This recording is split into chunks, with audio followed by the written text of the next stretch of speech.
आपको अगर क्लास 12 का पार्ट बी का अकाउंटिंग रेशियो सॉल्व करना है तो आपको स्टार्टिंग से 2-4 फार्मूला को कंटिन्यू करके चलना होगा। सबसे पहले करंट रेशियो निकालोगे।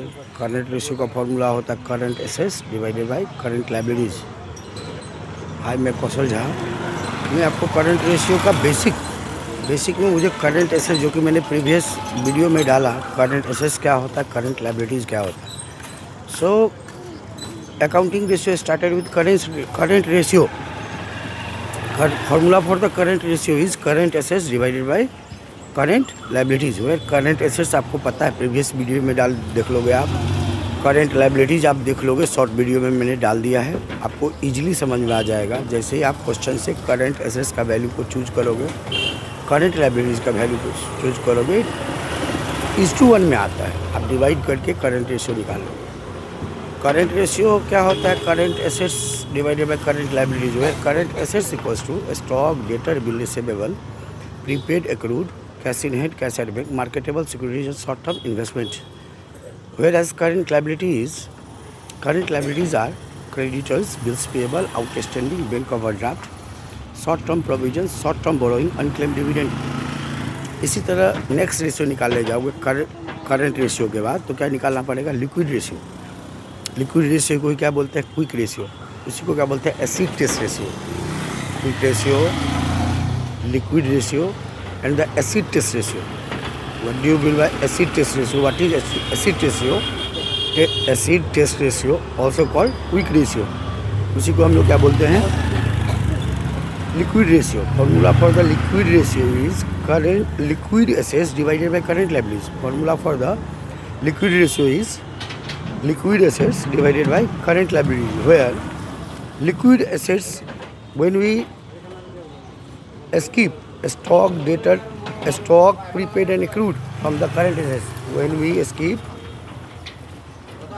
stock, prepaid and accrued from the current assets is stock, debtor, bill receivable, prepaid, accrued, cash in hand, cash at bank, marketable securities and short term investment। जब इस chart से आप 3 चीज़ को इग्नोर करोगे, छोड़ दोगे, क्या इन्वेंट्री को ही स्टॉक बोलते हैं, प्रीपेड एक्रूड को, तो क्या बन जाता है? Liquid assets. तो formula for the liquid ratio is liquid assets divided by current liabilities. Current liabilities शायद आप समझ चुके होंगे। करंट लायबिलिटी क्या होता है? क्वेश्चन से आप जाके देखोगे, creditors, bills payable, outstanding, bank overdraft, short term provision, short term borrowing, unclaim dividend. Liquid ratio क्या हो गया?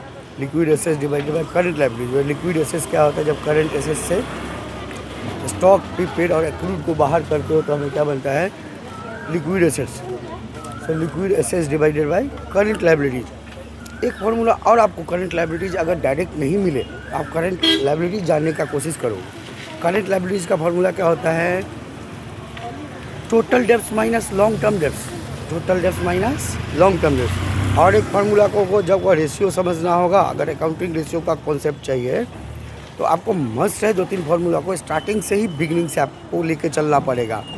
जैसे आप मैथमेटिक्स सॉल्व करते हो, 2 वैल्यू दिया हुआ है, थर्ड का वैल्यू दिया हुआ है, करंट रेशियो में करंट एसेट्स का वैल्यू दिया हुआ है और करंट रेशियो का वैल्यू दिया हुआ है, करंट लायबिलिटीज निकल जाएगा।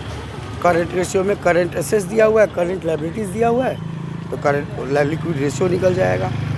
लिक्विड रेशियो और करंट लायबिलिटीज दिया हुआ है तो लिक्विड एसेट्स निकल जाएगा। करंट रेशियो और करंट एसेट्स दिया हुआ है तो करंट लायबिलिटीज निकल जाएगा।